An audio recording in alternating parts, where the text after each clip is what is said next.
Bonjour, eh bien nous sommes sur la 30e chronique ici et maintenant. Nous sommes le 13 avril, j'enregistre un petit peu à l'avance, c'était pour lundi, et c'est bien embêtant parce que en fait je ne sais pas trop quoi vous raconter. Enfin en ce qui concerne du moins l'évolution des événements extérieurs sur la Syrie, etc. On sent une forte tension entre les Russes, les Américains, les Anglais, et puis bon, il y a les Français qui font où, on est là. On ne sait pas comment ça peut se déclencher, même pendant ce week-end. Donc, ne m'en veuillez pas si, vendredi à quelle heure? À 10 heures, hein, rien de nouveau pour l'instant. Des effets de gros bras, des effets de c'est moi qui est la plus grosse, c'est moi qui suis le plus fort, c'est moi qui ai les armements qu'il faut, toi tu as rien, on va essayer. Il faut rappeler quand même que Trump a dit qu'il enverrait des missiles sur la Syrie. Là-dessus, les Russes ont dit non seulement on va intercepter vos missiles, mais en plus on va détruire les bases qui les ont envoyées. Or les bases qui les ont envoyées sont des navires. Moi, j'aimerais pas être trop sur un bateau américain en Méditerranée actuellement. Voilà, donc je pense qu'il ne se passera rien, mais je vous conseille quand même, dans l'esprit de cette émission, de cette chronique, de bien penser que il vous faut avoir en permanence les pleins de votre voiture, si possible au moins de quoi faire 500 km de plus, parce que n'importe quoi peut dégénérer, n'importe quoi peut arriver, d'ailleurs, enfin bon, ça peut même dégénérer pour d'autres raisons, hein, en France particulièrement, avec les grèves, avec d'une part Notre-Dame-des-Landes, avec les banlieues, qui sont bien sûr calmes pour le moment, mais enfin n'oublions pas qu'il y a quand même 15 000 Kalachnikov qui se trimballent là-dedans, avec des grèves qui peuvent se produire n'importe quand, des grèves de routiers, et puis il y a des étudiants actuellement qui remuent pas mal, tout le monde est mécontent.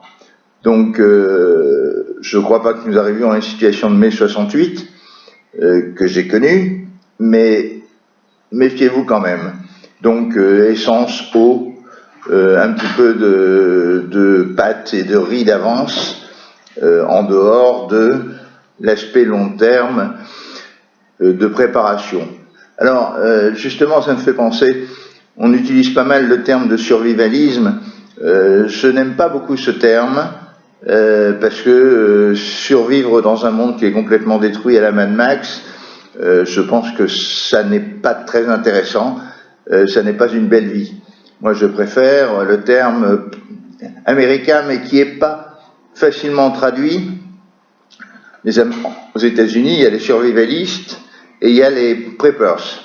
Ce sont des gens qui se préparent non pas à une guerre nucléaire ou à quelque chose comme ça, mais à un certain effondrement, à des catastrophes naturelles, à un cyclone, à un raz-de-marée, un tremblement de terre, un volcan. Sont des gens qui sont mieux préparés que les autres. Ils s'appellent entre eux les preppers. Et il n'y a pas de terme français, du moins j'en trouve pas, qui explique bien cette préparation nécessaire. Non pas pour survivre. Oui, il faudra survivre s'il y a un chaos, il faudra survivre pendant les quelques semaines du chaos. Mais je pense qu'après, de toute façon, ou bien on est dans une spirale telle qu'il n'y a vraiment plus rien à faire, et à ce moment-là, ce sera du vrai survivalisme, mais je pense plutôt qu'on sera très vite dans un système, un système où l'État reprend le dessus, mais alors la question c'est, vous le savez bien, quel sera cet État? Est-ce qu'il sera un État dit démocratique, comme maintenant, bien que je laisse des guillemets au terme démocratique actuel, nous sommes plus dans une démocratie à niveau où en fait tout est manipulé par les par les médias. Alors, donc, mon idée, ma vision du futur, c'est tout simplement une période de trouble générée, je l'ai déjà dit au moins 10 fois, générée par un effondrement financier, monétaire, bancaire, effondrement des réseaux, enfin suivant donc un effondrement des réseaux, l'eau, l'électricité, l'alimentation. Tout ça risque d'aller très vite, en quelques jours, à mon sens, à partir du moment où le financier s'effondrera. Et je l'ai déjà dit, tout ça c'est dans un problème beaucoup plus général, de pollution, de surpopulation, d'énergie, d'accès à l'énergie, de réchauffement climatique aussi, pour ceux qui pensent que c'est l'homme qui est totalement responsable de ce réchauffement climatique. Donc, dans ce cadre, je pense qu'on aura des troubles pendant quelques semaines, des troubles qui peuvent être très violents, surtout dans les zones de ville, et par contre des troubles qui vont aller en s'atténuant quand les fauteurs de troubles n'ont plus de munitions, eh bien il va falloir qu'ils arrêtent, et l'État reprendra le pouvoir.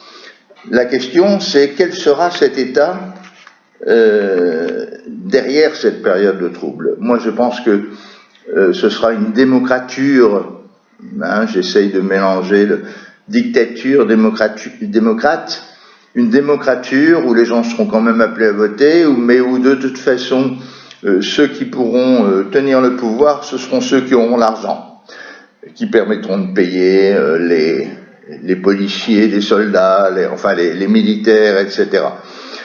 Et les fonctionnaires qui feront tourner le système. Après, pour les autres, ils devront un peu se débrouiller. Alors, je ne parle pas des petits fonctionnaires, hein, bien évidemment, je parle des hauts fonctionnaires. Donc, les autres devront se débrouiller.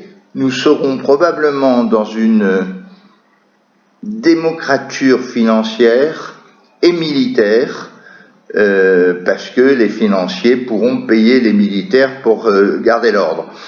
Je ne crois pas que les choses continuent à empirer, à arriver à... Enfin, je ne sais pas si vous avez vu ces vieux films Mad Max, les séries Mad Max, où c'est la bataille à mort pour quelques gouttes de pétrole, etc. Non, je ne pense pas qu'on en soit là.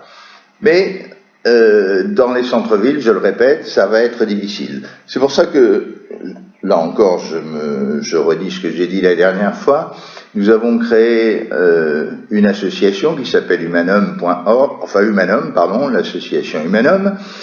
Nous avons créé un site internet qui s'appelle Entraide Humanum, pour ceux qui considèrent qu'ils n'ont pas les moyens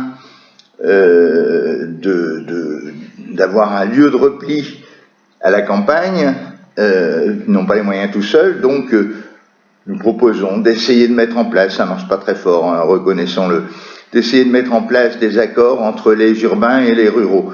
Ça marche pas très fort parce que ni d'un côté ni de l'autre, personne ne croit encore à ce risque d'effondrement. On se dit, bon, allez, c'est vrai, il y a 1 million ou 2 millions ou 3 millions, on ne sait pas exactement, d'Américains qui ont perdu leur maison en 2007 ou en 2008, bon, nous, ça ne nous arrivera pas. Il n'y a pas de risque. Ces Américains se sont retrouvés sur les routes, rappelons-le. Alors, les Américains sont très courageux à ce niveau-là. Ils sont partis. Après Katrina, c'est pareil. Après Katrina à la Nouvelle-Orléans, c'est pareil. Il y a eu des pillages, des gens qui se sont trouvés sur la route, etc. Et puis, la mémoire efface tous ces trucs. Comme elle va effacer déjà, et qu'elle a déjà effacé très rapidement Saint-Martin, les quelques... Bon, il y a eu quelques pillages, il y a eu des violences, etc. On n'en parle pas, on met le couvercle là-dessus, et le couvercle étant mis là-dessus, tout le monde l'oublie très vite. Et puis il y a des nouvelles actualités, Notre-Dame-des-Landes, les facs, etc., qui font qu'on ne pense plus au passé. Alors penser au passé, c'est donc se dire que c'est dans les villes que ça va cafouiller. Alors je disais, on a créé donc Humanum, qui est une association, entraide-humanum.org, qui est un site internet de mise en relation entre les urbains et les ruraux, et d'autre part, on a créé un site internet qui s'appelle sosmer.org, dans lequel nous essayons de dire aux maires, préparez-vous à devoir être autonome et résilient. On essaye, mais si personne ne veut écouter, il ne se passera rien. J'espère que vous, les auditeurs de cette petite chronique Maintenant ou jamais, vous m'écoutez, parce que de toute façon, même si je me trompe, vous n'aurez rien perdu. Voilà. À bientôt, à dans 15 jours.